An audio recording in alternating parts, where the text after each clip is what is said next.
The Maine legislature wrapped up earlier this morning. Governor Mills and the legislature pressed for a number of gun and mental health proposals after the Lewiston shooting, despite the state's strong hunting tradition and support for gun owners.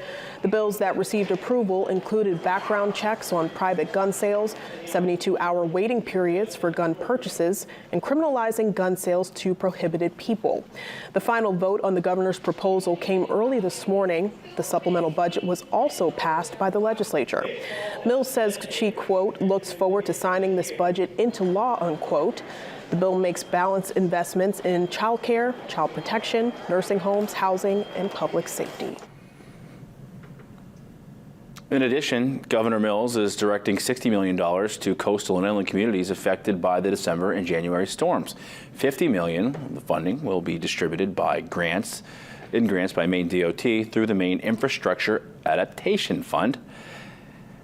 $10 million in funding added to the legislature to the governor's original proposal will be distributed to small businesses by the Department of Economic and Community Development through the Business Resilience and Recovery Fund.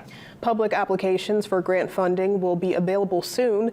The applications will outline the parameters of the programs and the requirements to receive grant funding. Departments will begin receiving applications and awarding conditional funding, which will help provide certainty needed to help entities plan to rebuild.